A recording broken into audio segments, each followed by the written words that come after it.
Purandar books and கைட்ஸில் study material and practice manual 2 புத்தகமாக கொடுத்துருக்காங்க. புத்தகத்தில் உள்ள ஒவ்வொரு வரியும் கதை போல எளிதாக புரிந்து கொள்ளும் வகையில் கொடுத்திருக்கிறாங்க. ஞாபகம் வைத்துக் கொள்ள மெமரி டிப் கொடுத்திருக்காங்க. தேர்வுக்கு இதில் இருந்துதான் கேள்விகளே வரும். புரந்தர் புக்ஸ் அண்ட் கைட்ஸ்.comல வாங்குங்க.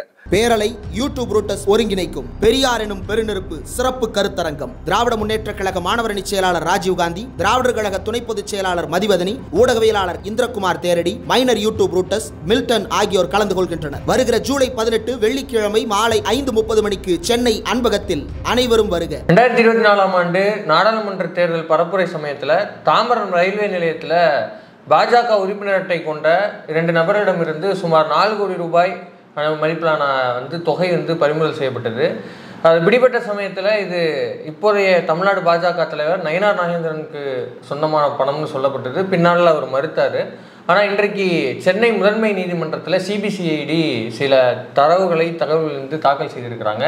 அதன்படி என்ன அப்படின்னா, இந்த அமௌண்ட் அப்படிங்கிறது நயினார் நாகேந்திரனுக்கு சொந்தமானது தான்.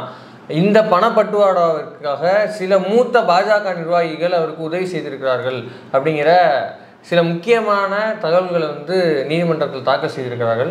அதை குறித்து யார் அந்த நிர்வாகிகள், என்ன டாக்குமெண்ட்ஸ் தாக்கல் செய்யப்பட்டது போன்ற பல்வேறு விஷயங்கள் நம்மிடையே விவாதிப்பதற்காக புலனாய்வு பத்திரிகையாளர் தோழர் மைனர் இணைந்திருக்கிறார். வணக்கம். வணக்கம். வணக்கம் லியோ. எங்க லியோ பத்தி விட்டாங்க இல்லையே, லியோ தான் பத்தி விட்டாங்க. இது எல்லாம் எதுவும் முதல்ல இந்த இன்வெஸ்டிகேட்டிவ் வந்துடும். ஏன் வெளிநடப்பு செய்தார் லியோ? இதுல உண்மையிலேயே புலனாய்வு சுலுக்கு சங்கர் கிடையாது. உண்மையிலேயே புலனாய்வு பத்திரிகையாளர்னாக்கா அது லியோ தான். கரெக்டாக புலனாய்வு பண்ணி இவனை மறுபடியும் தூக்க போறாங்கன்றது தெரிஞ்சுக்கிட்டு அவன் எஸ்கேப் ஆயிட்டான். இருந்தோம்னாக்க புது கல்யாணம் வேற தனியாக போய் படுக்க விட்டுருவாங்க. கரெக்டாக எஸ்கேப் ஆகி நேக்கா ஓட்டான். திரும்ப ஒரு குட்டி பையனை உட்கார வச்சிருக்காங்க. முத்தலிஃப் ஜூனியர்னா சும்மா இல்லை, ஏன்னா அவரு அப்படிதான் போன வரை தூக்க போறாங்க தெரிஞ்சல. நன்றி வணக்கம் லெட்டர் போட்டாப்ல. இப்போ ஒரு சின்ன பையனை உட்கார வச்சிருக்காங்க. இது சிறார் வன்கொடுமையில வராதா அப்படிங்கிற கேள்வி நம்ம அரசாங்கம் கேட்கணும். இல்லை, நம்ம குழந்தைகள் நல வாரியம் இருக்குது. இங்கே பால் பாக்கெட் போட பையனை கூப்பிட்டு உட்கார வச்சுட்டாப்புல. தம்பி ஒரு 100 ரூபா தரேன்னு சொல்லி உட்கார வச்சுட்டு போல் இருக்கு. சும்மா உட்காந்து மண்டையாட்டின சூப்பரா. அதனால இப்போ நம்ம விஷயத்துக்கு வந்துடும் இல்லையோ. எட்ட வாரத்தில் கூட வெள்ளை பாடம் கூட சொல்லுங்க. இப்போ நான் திட்டு தான் செஞ்சேன் உனக்கு. மட்டும் சொல்லாதீங்க. இந்த பணம் நயினாரோட தான்ங்கிறது ப்ரூவ் ஆயிருச்சு. ஆமாம், ப்ரூவ் ஆயிருச்சு. ஏற்கனவே அந்த ட்ரெயினில் அதான் பிடிபட்டுச்சு. ட்ரெயினில் பிடிபடும் பொழுது ஈக்யூ டிக்கெட் போல அது அந்த சம்பவத்தை கொஞ்சம் விவரிச்சுட்டீங்கன்னா கொஞ்சம் நல்லா. அதான் எலெக்ஷன் நடந்த போது நயினார் நாகேந்திரன் தொகுதிக்கு இங்கேருந்து 4 கோடி ரூபாய் பணம் யாரோ இருவர் அந்த 4 கோடி ரூபாய் பணத்தை கோச்சில் ஏறுறாங்க, நம்பர் சீட்ல உட்கார்ந்து இருக்கிறாங்க அப்படின்னு ஏறுறாங்க. அது டிக்கெட் போட்டு கொடுத்தது ஈக்யூ டிக்கெட்ல போட்டு கொடுத்துருக்காங்க. பொதுவாக அந்த எம்எல்ஏகளுக்கு அந்த கோட்டா ஒதுக்கியிருப்பாங்க, எம்எல்ஏ எம்பிகளுக்கு யூகேன்னு சொல்லிட்டு. ஸோ அந்த கோட்டாவில் நீங்கள் புக் பண்ணாமல் இருந்தாலும் கூட அதில் வெயிட்டிங் லிஸ்ட்டில் இருக்குது அப்படின்னாலும் கூட நீங்கள் ஈக்யூவில் புக் பண்ணி அதை கன்ஃபார்ம் பண்ணிக்கலாம். அதான் ஈக்யூவில் அது எம்எல்ஏ எம்பிகளுக்கு உள்ள கோட்டா அது. ஸோ அந்த கோட்டாவில் தான் அந்த 2 டிக்கெட்டும் போட்டு கொடுத்துருக்குறாங்க. அது கரெக்டாக ஈக்யூவில் ஒருத்தவங்க கோட்டா போட்டு புக் பண்ணி கொடுக்குறாங்கனாக்கா சீட் நம்பரு, கோச் நம்பரு ஈக்யூவில் புக் பண்ணுது அப்படிங்கிறது அந்த சம்மந்தப்பட்ட நபர் அல்லது புக் பண்ண நபர் அல்லது அவருக்கு அருகாமல் இருந்த யாரோ ஒருவர் அல்லது இந்த இன்ஃபர்மேஷன் தெரிஞ்ச ஒருவரை தவிர வேறு யாரும் திடீர்னு போயிட்டு யூகியில் அந்த சீட்டுக்குள்ள அந்த கோச்சில் உட்காந்துருக்கிற அந்த பையனை போயிட்டு பையெடுங்க ஒட்டி எடு அப்படின்லாம் எடுத்து பிடிக்க முடியாது. இல்லை, ஏன்னா இந்த சம்பவம் யூஸ்வலாக தேர்தல் சமயத்தை விட்டு செக்கப்பில் பண்ண மாட்டோம். பையன் காட்டுங்க அப்படியே அது என்ன பண்டல் அப்படின்னு. ஆனால் இது அப்படி மாற்றல. நீங்கள் சொன்ன எஸ்ஐ டு கோச் ஏறி 28ஆம் நம்பர் சீட்டில் தம்பி அந்த பையன் எடுங்க அப்படின்னு பிடிச்சா அது எப்படின்னாக்கா பாண்டிச்சேரியிலேருந்து வரும்பொழுது யாராவது வரும்பொழுது இப்போ நம்ம சுழுக்கு சங்கரை வச்சுப்போமே, நம்ம இப்போ மாமா தாத்தா தான் கரெக்ட் இருக்கு. சரி, இப்போ வரும்போது இப்போ சீமானே வரும்பொழுது சரக்கு பல்காக எடுத்துகிட்டு வந்துட்டான்னு வைங்க. ஒரு கேஸ் 2 கேஸ் சரக்கு தூக்கிட்டு வந்துட்டான், விலை கம்மியாக இருக்கணும் அப்படின்னாக்கா அங்கே கடையிலேருந்து கொடுக்குறாங்க இல்லையா, தெரியும் உங்களுக்கு டிஎன் நம்பர் அப்படின்னு பார்த்துப்பாங்க. ஒரு பாட்டில் 2 பாட்டில் 4-5 ஃபுல்லுனாங்க விட்டுருவாங்க. சரி, லோக்கல் எங்கே குடிக்க போகிறாங்கன்னு சொல்லி விட்டுருவாங்க. ஏன்னா அங்கேருந்து இங்கே எடுத்துகிட்டு வரது சட்டப்படி தவறு. இப்போ கடைக்காரவங்க என்ன பண்ணுவாங்கனாக்கா ஒரு 3-4 கேஸ் பல்காக தூக்குறாங்க டிஎன் நம்பர்னாக்கா அவங்களுக்கு தெரிஞ்ச ரைட்டு இது வெளியில் போகுது அப்படின்னு கொடுத்துட்டு கரெக்டாக போலீஸுக்கு ஃபோன் பண்ணி இந்த நம்பரு, இந்த வண்டி வருது, வண்டி பிராண்டு இது, வாங்கினவர் இது, சரக்கு பிராண்டு இது வருதுன்னு சொல்லி போட்டுருவாங்க. கரெக்டாக செக் போஸ்ட்டில் நீங்கள் கவனிச்சிங்கன்னா தெரியும், கரெக்டாக அந்த வண்டியை மட்டும் கை போட்டு தூக்கி உட்காருவாங்க, இங்கே வாங்க ராஜா. அந்த மாதிரி தான் இங்கேயும் கொடுத்துட்டு யாரோ ஒருத்தவங்க போட்டு கொடுத்துருக்காங்க. அது யாரு, எந்த ஆடு, இந்த கருப்பாடு தெரியல. இது நடந்த சுப்பிரமணியம். ஹலோ சார், வீட்டுக்கு வெளில புரிய சண்டை போட்டுருக்காங்க, போன வச்சுருக்காங்க. அந்த மாதிரி எந்த கருப்பாடுன்னு தெரியல போட்டு கொடுத்துருச்சு. அப்போ ஏன்னாக்கா பாஜக தலைவராக வரக்கூடிய அடுத்த கட்ட லெவலில் நயினார் நாகேந்திரனோட பேர் தான் அப்போ இருந்துச்சு. அதுக்கப்புறம் வெவ்வேறு பேர்கள் இருந்துச்சு, வானதி சீனிவாசன், அது ஏகப்பட்ட பேர்கள் இருந்துச்சு. ஆனால் இப்போதைக்கு குறிப்பாக ஒரு சமூகத்தை கன்வின்ஸ் பண்ண வேண்டிய கட்டாயத்தில் இருந்ததுனால அடுத்து அவர் தான் அப்படிங்கிறது அடுத்த லிஸ்ட்டில் இருந்தார். அதனால தான் அந்த கருப்பாடு என்ன பண்ணுச்சுனாக்கா, ஓகே எனக்கு அப்போ இந்த கருப்பாடை எலெக்ஷன் முடிஞ்சு தூக்குறதா இருந்துச்சு. அப்போ அடுத்ததாக வரக்கூடிய இடத்துல நயினார் நாகேந்திரன் தான் இருக்காரு. அப்போ அவரை நம்ம காலி பண்ணிட்டோம்னாக்கா நம்ம சீட்டு சேஃபு, அடுத்த சில வருடங்களுக்கு நம்மளை தூக்க மாட்டாங்க அப்படிங்கிறதுக்காக தான் ஏதோ சில கருப்பாடுகள் நயினார் நாகேந்திரன் டார்கெட் வச்சுச்சு. இப்போ பிஜேபியில் நிறைய கேண்டிடேட்ஸ் இருந்தாங்க இல்லைங்களா, இப்போ நயினார் நாகேந்திரன் மட்டும்தான் பணப்பட்டோட பண்ணாரா யோசிச்சு பாருங்க. பாஜக காரனை பார்த்து எவ்வளோ பெரிய இழுக்கு சொல்லுங்க இல்லையோ, சொல்லுங்க என்ன பண்ணது என்னப்பா உங்களுக்கு தெரியாதா? அப்போ நயினார் நாகேந்திரன் மட்டும்தான் இந்த உலகத்திலே ரொம்ப தூய்மையற்றவர் அப்படிங்கிற மாதிரி காரணம். அப்போ பிஜேபியில் உள்ள மற்ற எல்லாருமே தூய்மையானவர்களா? அப்போ மற்ற யாருமே வந்து பணப்பட்டு விட பண்ணலையா? அண்ணாமலை ரொம்ப தூய்மையானவரா? அவர் ரொம்ப கை சுத்தமானவரா? அவர் எதுக்கு லண்டன் போயிட்டு வந்தாப்புல? அதுதானே. அவங்க மனைவியின் பேரில் கம்பெனி இருக்குல்ல, அந்த கம்பெனியில் உள்ள இன்வெஸ்ட்மெண்ட்லாம் யார் கொடுத்தது? பல கோடிகள், பல 100 கோடிகள், பல 1000 கோடிகள் இன்வெஸ்ட் பண்ணியிருக்குன்னு சொல்லிட்டு பல பத்திரிகையாளர் பேட்டி கொடுக்கும் பொழுது அவங்க பேசுகிறாங்க இல்லைங்களா? அதை வந்து ஏதோ எல்லாம் இருக்குன்னு சொல்றாங்க. இதெல்லாம் அண்ணாமலை எதுவும் மறுக்கவே இல்லைங்களே. அப்போ லண்டன் போயிட்டு வந்தாருனாக்கா எதற்காக அரசியல் படிக்க போகிறோன்னு சொன்னார். நல்லா யோசிச்சு பாருங்க. ஒரு ஐபிஎஸ் படித்த ஆஃபீஸரு கர்நாடகாவில் ஒர்க் பண்ணியிருக்காருல, அதுக்கப்புறம் பாஜகவினோட மாநில தலைவராக தமிழ்நாட்டுக்கு அனுப்புகிறாங்க.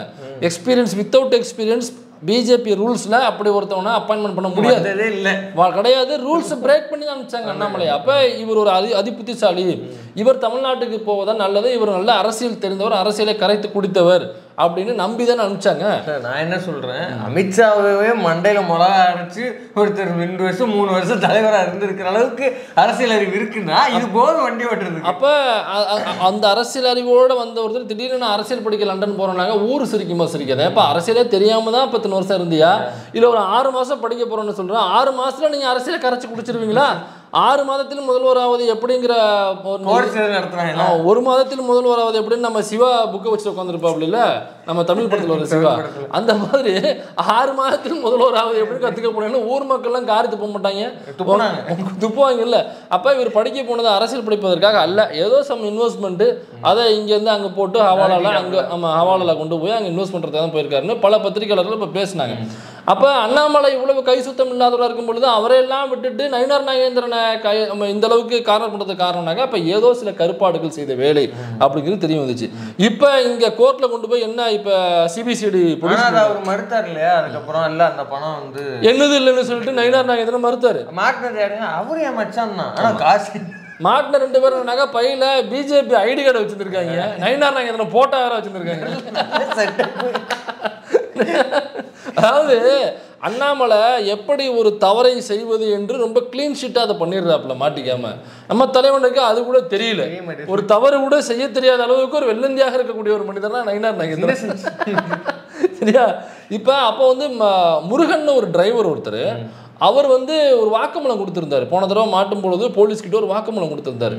ஏன்னாக்கா அந்த பணத்தை வாங்கிட்டு வந்தவர் இருக்காருல்ல, அவர் பேர் பெருமாள். அவரை விசாரிக்கும் போது முருகன்கிற பேரை சொல்கிறாப்புல. அவன் முருகன் யாருன்னு பிடிச்சிட்டு வந்தாக்கா முருகன் வந்து ஒரு வாக்குமூலம் கொடுக்குறாப்புல. நான் வந்து சாலிகிராமத்தில் வசித்து வரேங்க, எனக்கு மணிகண்டன் என்கிற ஒரு நபர் கால் பண்ணார். அந்த மணிகண்டன் யாருன்னாக்கா ஏற்கனவே எனக்கு பழக்கம், அவர் நயினார் நாகேந்திரனுடைய பிஏ. அங்கே இந்த இதில் வந்து புரட்சிவாக்கம் பக்கம் வந்து ஒரு ஹோட்டல் இருக்குது, ப்ளூ டைமண்ட் ஒரு ஹோட்டல். ஸோ அந்த ஹோட்டலுக்கு ஒரு ஆள் அனுப்ப சொல்லி என்கிட்ட கேட்டார். எனக்கு ப்ளூ டைமண்ட் ஹோட்டல் வந்து நயினார் நாகேந்திரனுடைய ஹோட்டல் இருக்குது. ஸோ அவனுடைய ஹோட்டலுக்கு வந்து ஒரு ஆள் அனுப்பணும்னு சொல்லி பிஏ மணிகண்டன் கேட்டுக்கிட்டாரு. அதனால் பெருமாள் என்கிற நபரை நான் தான் அனுப்பி வைத்தேன். அதுக்கப்புறம் போனதுக்கப்புறம் பெருமாள் கிட்ட கேஷ் கொடுத்துருக்காங்க. அது எவ்வளோங்கிற நம்பர் அவர் சொல்ல, கேஷ் நிறையா கொடுத்துருக்குறாங்க. அதை அவர்கிட்ட கொடுத்து திருநெல்வேலிக்கு எடுத்துகிட்டு போய் ஒப்படைக்கணும் அப்படின்னு சொல்லி அவரை எக்மோருக்கு அனுப்பிச்சி விட்ருக்காங்க. இது வரைக்கும் எனக்கு தெரியும். அதுக்கப்புறம் அவர் பிடிபட்டார். அதுக்கப்புறம் நீங்கள் நேராக இங்கே வந்துட்டீங்க, சர்க்கெல்லாம் முடிச்சிட்டாப்புல அவர். அவர் கொடுத்த வாக்குமூல வீடியோ வந்து இப்போ பயங்கர வைரலாக இருந்தது. இது அப்போ நடந்தது. இப்போ இதில் என்ன சொல்லியிருக்காங்கனாக்கா, தொழில் பிரிவு நிர்வாகி, அவர் பேர் வந்து கோவர்தன், பிஜேபியில் தொழில் பிரிவு நிர்வாகியாக இருக்காரு. ஒரு கொரியன் ரெஸ்டாரண்ட் வச்சிருக்காரு போல, இன்னும் பல தொழில்கள் செய்கிறாரு போல. அவர் பேர் கோவர்தன். ஸோ அந்த கோவர்தன்லாம் இதில் சிக்கிறாப்புல. கோவர்தன் என்ன சொல்கிறாப்புனாக்கா, ஓட்டுநர் விக்னேஷ் கிட்ட நான் வந்து கேஷ் கொடுத்து அனுப்பிச்சேன் அப்படின்னு அவர் கோவர்தன் வந்து ஒத்துக்கிட்டாப்புல. இதில் யார் யார் பேர் அடிபடுதுனாக்கா, கோவர்தன், அப்புறம் நம்ம இவர் மாம்சு, கேசவ மாம்சு, கேசவ மாம்சு இருக்காப்புல இல்லை. ஆமாம், அவர் எவ்வளோ பெரிய ஆள், நல்லா கேசவ மாம்சு இருக்காப்புல. அதுக்கு அவுத்து போட்டுன்னா அவர் பார்க்க மாட்டாங்க, மற்றபடி இதெல்லாம் உண்டு. அவுத்து போட்டு நின்னா கூட பார்க்காத அந்த கேசவ மாம்சு பணத்தை மட்டும் எட்டி பார்த்துட்டாப்புல. அதனால கேசவ மாம்சு பேர் இப்போ சிபிசிஐடி வந்து ப்ரொடியூஸ் பண்ணியிருக்காங்க. அவரும் இதில் உடன்பட்டு இருக்கிறார். இதில் அவருக்கும் தொடர்பு உண்டு என்று ஆர்எஸ்எஸ் நிர்வாகி, அவர் பிஜேபி ஆர்எஸ்எஸ் நிர்வாகி. அவர் கேசவ் எப்படிப்பட்ட ஆள் தெரியுமா? ஒரு போராட்ட ஆர்ப்பாட்டம் நடந்தா கூட அங்கே தரையில தான் உட்காருவார். அவரு எளிமையானவர், எளிமையான மனிதர் கேசவ. ஆமா, கேசவ மாம்சனுடைய பெயர் வந்து இதில் அடிபட்டிருக்கு. சிபிசிஐடி ப்ரொடியூஸ் பண்ணிருக்காங்க. அது மட்டும் இல்லாமல் எஸ்ஆர் சேகர்னு ஒரு அறிவு கிட்ட கூமுட்டை ஒன்று இருக்கும் பிஜேபியில். நீங்கள் ஊர்லலாம் கிரிக்கெட் விளையாடும் போது ஊருக்குள்ளே விளையாடுவோம்ல, சும்மா பசங்க ஆள் பிரித்து போட்டு விளையாடுவோம்ல, அப்போ என்ன பண்ணுவாங்க, எனக்கு இவன் எனக்கு அவன்னு சொல்லி 2 பேர் நின்று 2 கேப்டன் நின்று ஆளு கொடுப்பாங்க. எனக்கு இவன் புகழேந்து, எனக்கு இவன் ரமேஷ் அப்படின்னு சொல்லி பிரிக்கும் பொழுது ஒருத்தரை மட்டும் அவாய்ட் பண்ணிட்டே வருவாங்க. பார்த்துருக்கீங்களா? அவனை எடுக்காமலே வச்சிருப்பாங்க. பெரிய அசிங்கமாக இருக்கும். அவனை எடுக்கவே மாட்டாங்க. கடைசியில வந்து நிற்கும், வேற வழியே இல்லாமல் எடுப்பாங்க. பத்தியா, அப்படியாப்பட்ட ஒரு ஆள் தான் எஸ்ஆர் சேகர். எவனுமே எடுக்காத ஒரு ஆள், யாருமே மதிக்க மாட்டாங்க, எவனுமே மதிக்காத ஒரு ஆள் எஸ்ஆர் சேகர். அந்த எஸ்ஆர் சேகருக்கு இல்லை தொடர்பு இருக்கு. பாத்தீங்கன்னாக்கா அப்படியே கிளீன் ஷீட் மாதிரி பேசிட்டு இருப்பாப்ல. பேசும்போது இல்ல, அவர் பேசும்பொழுது நீங்க இந்த டெம்ப்ளேட்டை கீழே வச்சீங்கன்னா கரெக்டா இருக்கும். வாழைப்பழம் மாதிரி பேசுவோம் மேடம் அப்படிம்பாங்கல்ல, அந்த மாதிரி பேசுவாப்ல. ஆமா, அந்த மாதிரி தான் பேசுவாப்ல. அவரும் இந்த பணம் சம்பந்தப்பட்ட வழக்குல சிபிசிஐடி வந்து ரொம்ப டீசெண்டான ஆள் தான். ஹவாலா டிரான்சாக்ஷன் மட்டும் பண்ணி நல்ல பையன் தான் மேடம், அப்பப்போ கஞ்சா அடிப்பான் அப்படின்னு. அப்பப்போ கெஞ்சா மட்டும் போடுவான். எளிமையானவர் தான், நல்லவர் தான். அப்பப்ப ஹவாலா மட்டும் பண்ணிப்பாரு.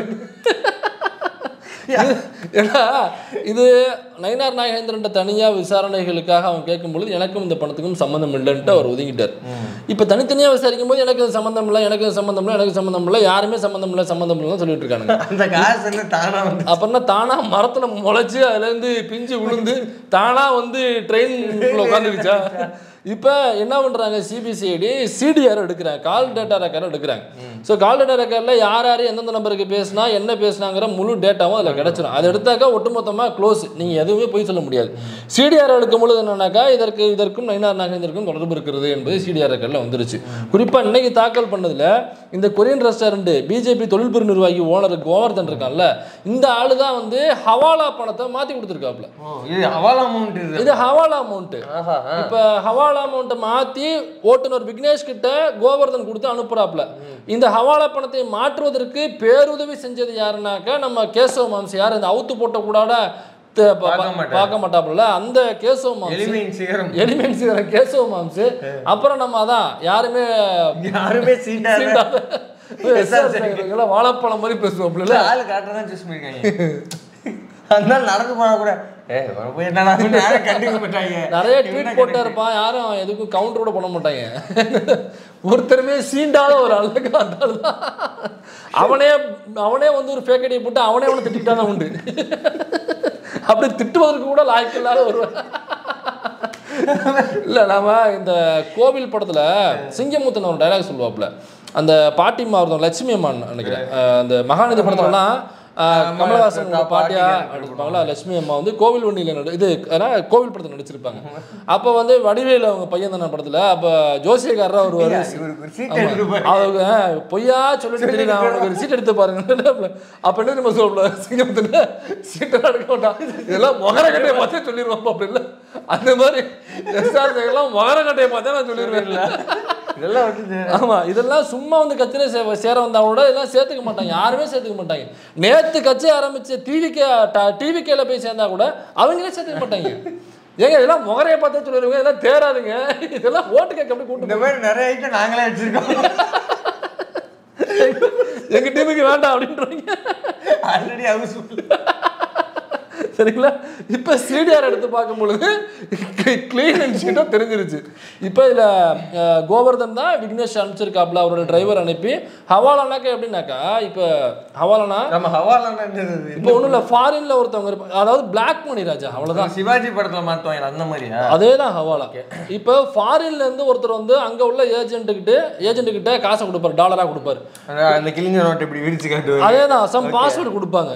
அது கிழிஞ்ச நோட்டா இருக்கலாம், அல்லது நம்பர்ஸா இருக்கலாம், லெட்டர்ஸா இருக்கலாம், அது ஒரு பாஸ்வேர்டு அவங்க கொடுத்துருவாங்க. இப்போ நம்மளோட பூனைக்கு 6 கால் அந்த மாதிரி கொடுத்துருவாங்க. இப்போ அங்கே கொடுத்துட்டு யாருக்கு கொண்டு வந்து சேர்க்கணுமோ அவங்களுடைய ஆதார் கார்டையோ சம்திங் ஃபோட்டோவையோ அவங்க கொடுத்துருவாங்க. ஆதார் கார்டோட ஒரு கார்டோட சேர்த்த ப்ரூஃபை கொடுத்துருவாங்க. அவங்களோட ஏஜென்ட் இங்கே இருப்பாங்க. அவங்களுக்கு ஃபோன் பண்ணி அந்த பாஸ்வேர்டையும் அந்த ஃபோட்டோவையும் அனுப்பிச்சு அமௌண்ட் என்னங்கிறது அனுப்பிச்சிருவாங்க. இங்கே இந்தியன் மணியாக அவங்களுக்கு நேரடியாக லிக்விட் கேஷாக கையில் கொண்டு கொடுத்துருவாங்க. ஸோ இது வந்து கணக்கிலே வராது. ஸோ இதுக்கு பேர் பிளாக் மணி, எந்த அக்கௌண்ட்ஸ்லையும் ஏறாது. இது கிரைம் ரேட் கூடிக்கிட்டே போகுது. ஆமாம், இது இப்போ ஹவாலா பணம், அதையும் தங்கத்தை கோல்டை வந்து பணமாக மாற்றிருக்காங்க. அங்கே டாலர் கொடுத்தா இங்க பணமா மாத்துறது வேற, மணி டு மணி வேற, இது gold to money. Gold biscuit இருக்குல்ல, கோல்டு பிஸ்கட்டை கொடுத்து அதை வந்து மணியா மாத்திருக்காங்க. இல்ல இப்ப எனக்கு இது இன்னொரு டவுட் வருது. இப்ப மணி டு மணிங்கிறது அது கூட சரி, அதோட சோர்ஸ் என்னன்னு விசாரிச்சுக்கலாம். கோல்டு பிஸ்கட் டு மணின்னா இப்ப யார் கோல்டு பிஸ்கெட்டுக்கு போவா முதல்ல? ஆமா, அவ்வளவு இருப்பு இருக்கிறவங்க தானே போவாங்க. கண்டிப்பா இதுக்கு பிறகு மிகப்பெரிய ஒரு மாஃபியா இருந்தா மட்டும்தான் கோல்டு பிஸ்கட் அளவுக்கு போகும்.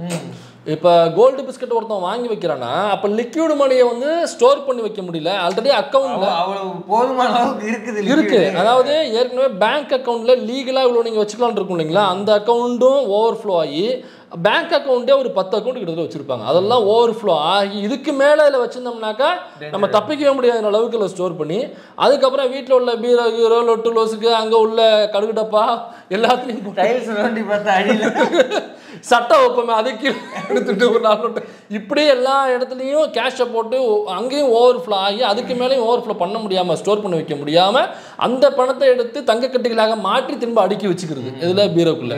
அப்புறம் தேவைப்படும் போது தங்கக்கட்டிகளை வந்து அங்கே கொடுத்துட்டு இங்கே வந்து லிக்விடாக மாற்றிக்கிறது. எக்மோ ஸ்டேஷனில் சொல்லிவிட்டு பணத்தை அனுப்பிச்சு விட்டுருங்க, அதில் அவங்களுக்கு கமிஷன் உண்டு, அவ்வளோதான். இதுதான் ஹவாலா, இது வந்து சட்டப்படி தவறுது.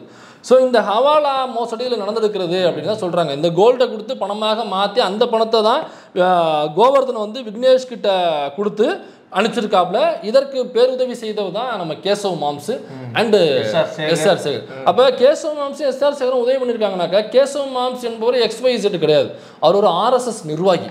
அது மட்டும் இல்லாமல் பிஜேபியில் ஒரு மூத்த நிர்வாகி, தமிழ்நாட்டு அமைப்பாளர். அவர் தமிழ்நாட்டினோட RSS முகம், தமிழ்நாட்டோட பாஜக அமைப்பு முகம்னா அது வந்து கேசவ. இப்போ தமிழ்நாட்டுக்குள்ள பிஜேபி அண்ணாமலையோ அல்லது இப்போ இருக்கிற நயினார் நாகேந்திரனோ தலைவராக இருக்கலாம், ஆனால் அவங்களால இண்டிவிஜுவலாக முடிவெடுக்க முடியாது. ஒரு டிசிஷன் எடுக்கணும்னாக்கா அது கேசவ மாம்ஸ் உத்தரவளித்தால் மட்டுமே தான் அவங்க வந்து வெளியில பிரஸ்லேயே பேச முடியும். தமிழ்நாடு பாஜக ஆபீஸ்ல கேசவ மாம்ஸ்க்குன்னு தனி கேபினே உண்டு. ஆமா, இப்போ அவர் வந்து உத்தரவாதம் கொடுக்கணும், அவர் என்ன சொல்றாரோ அங்கேருந்து தான் வந்து ஆரம்பிக்கும். அங்கே தான் புள்ளி, கேசவ மாம்ஸில் புள்ளி வச்சு தான் கோட ஆரம்பிப்பாங்க. அதனால் நான் வந்து தமிழ்நாட்டு பிஜேபி தலைவர்னு சொல்லிட்டு நீங்கள் தனிப்பட்ட முறையில் வந்து பேச முடியாது. மறுநாளே மோகன் பகவத்துக்கு ஃபோனு போகும், மோகன் பகவத்துலேருந்து மோடிஜிக்கு அமித்ஷாவுக்கு ஃபோனு போகும், அடுத்த நாளே உங்கள் சீட்டு மட்டும் இல்லாமல் உங்கள் டவுசரையும் சேர்த்து கொடுத்து வச்சுருவாங்க. அதனால கேசவ மாம்ஸ் ஆளு ஜோக்கர் மாதிரி இருப்பாப்புல, ஆனால் அவருக்கு பயங்கரமான பவர் உண்டு இதில் கட்சியிலையும் அமைப்புலையும். அவுத்து போட்டுன்னா பார்க்க மாட்டாருங்கிறதுனால எதுவுமே பவர் இல்லைன்னு நினைச்சிடக்கூடாது நீங்கள். அதனால ஜிங்கா கோல்டு போட்டாவது சரி RSSக்கு சொல்கிறேன். ஓகே, இப்போ ஜோக்ஸ் அப்பார்ட். இப்போ என்னன்னாக்கா இப்போ இதில் கேசவ மாம்ஸ் உள்ளே இருக்காரு அப்படின்னா அப்போ கேசவ மாம்ஸ் தன்னுடைய RSSனுடைய பின்புலம் பிஜேபியினுடைய ஒட்டுமொத்த பின்புலத்தையும் பயன்படுத்தி தான் இந்த கருப்பு மணியை பிளாக் மணியை அந்த கோல்டு பிஸ்கட்டை வந்து பணமாக அங்கேருந்து இங்கே வர வச்சு மாற்றி இதை வந்து இங்கே கைமாற்றி. இன்னொரு கேள்வி, இவங்க தான் கோல்டு பிஸ்கெட் வந்து நயினார் நாகேந்திரனோடதா இல்லை வந்து RSSல இருந்து கொடுத்தாங்களா அப்படின்னு ஒரு கேள்வி வருது இல்லை? கண்டிப்பாக அந்த கேள்வி இருக்குது. அப்போ இதில் வந்து RSS பிஜேபியினுடைய இன்ஃப்ளூயன்ஸை யூஸ் பண்ணியிருக்காரு அப்படின்னா இல்லைங்க, ஒரு திருடன் இருக்கான்னு வச்சுக்கோங்களேன். இப்போ ஒரு RSS காரன் போய் ஏங்க ஐயோ RSS காரன் வர்றான்ப்பா, பிஜேபி காரன் வர்றான், அவன் வந்து ஊழலுக்கு எதிரானவன், அவன் திருட்டுத்தனத்துக்கு எதிரானவன், கடையை மூடுறா முதல்னு சொல்லிட்டு மூடிட்டு ஓடிடுவான். உனக்கு நீ அங்கே போய் உதவி கேட்டிருக்கனாக்கா அப்போ உனக்கும் அதுக்கும் ஏற்கனவே தொடர்பு இருக்கு, அப்போ ஏற்கனவே பழக்கம் இருக்கு. அப்போ ஆர்எஸ்எஸ் பிஜேபிக்காரன் தொடர்ந்து இந்தியா முழுக்க நீங்கள் இந்த வேலையை தான் பண்ணியிருக்கீங்க. அப்போ ஊழலை ஒழிக்க போகிறேன், அதை ஒழிக்க போகிறேன், பிளாக் மணி ஒழிக்க போகிறேன் அப்படின்னு சொல்லிட்டு நீங்கள் என்ன பண்ணியிருக்கீங்கனாக்கா இந்தியா முழுக்க வெளிநாட்டிலிருந்து பணங்களை வர வைப்பது அல்லது கோல்டு பிஸ்கட்டுகளை போட்டு இங்கே பணமாக மாற்றி பிளாக் மணியாக அக்கௌண்ட்லேயே வராமல் அக்கௌண்ட்டில் வந்துச்சுனாக்கா நீங்கள் வரி கட்டணும் பஸ், அவ்வளோதான். நீ வரி கட்டணும். வரி கட்டுறதுங்கிறது கஜானாவுக்கு போகும். கஜானாவுக்கு போனாக்கா அது நேரடியாக எங்கே வரும்? திரும்பி மக்களுக்கு தான் வரும், மண்ணாங்கட்டி வரும். அது எங்க மக்களுக்கு வரும்? கான்ட்ராக்டர் அது அம்பானி வீட்டுக்கு போகும்டா. லியோவாக உணர்கிறேன். சரி, ஆனால் ப்ரொசீஜர் படி அது அப்படிதான் மக்கள்கிட்ட வரும். திரும்ப நலத்திட்டங்களுக்காக அதை வர வேண்டிய பணம். அப்போ பிளாக் பண்ணினாக்கா இந்த டேக்ஸ் இன்ஃபர்மேஷனை கட் பண்ணுறது தான். நீங்கள் அக்கௌண்ட்டில் கட் பண்ணிங்கனாக்கா நீங்கள் டேக்ஸ் கட்ட வேண்டிய தேவை கிடையாது. இப்போ நீங்கள் இதுக்கு எவ்வளோ டேக்ஸ் கட்டினாக்கா 30% அப் டு நீங்கள் டேக்ஸ் கட்டியாகணும். இப்போ 4 கோடிக்கு பிடிபட்டுருந்தாங்க 30% போட்டால் எவ்வளோ வரும்? சரி, எவ்வளோ அதிகமாக வரும் விடுங்க. 1 கோடிக்கு 30 லட்சம், 4 கோடி 4 12 1.25 கோடி இதில் காலியாக போடும். பாக்கி 3.25 கோடி தான் உங்களுக்கு ஒரு கணக்கு சரின்னு நினைக்கிறேன். தப்பாக இருந்தாங்க கால்குலேட்டர் போட்டு கண்ணாப்பண்ணு திட்டி வேணா கமெண்ட்ல போடுங்க, திருத்திக்கிறேன். அவ்வளோதான், அடுத்த வீடியோவில் சேர்த்து. இல்லை 30% அவ்வளோதானே. 1 கோடிக்கு 30 லட்சம், 4 3 12 1.25 கோடி வரும். ஆமாம், அப்போ நீங்கள் கணக்கில் வராமல் இதை தான் வந்து நீங்கள் இந்த லஞ்சம் லாவண்யம் பிளாக் மணி நான் ஒழிச்சிருவோன்னு சொல்கிறாருல.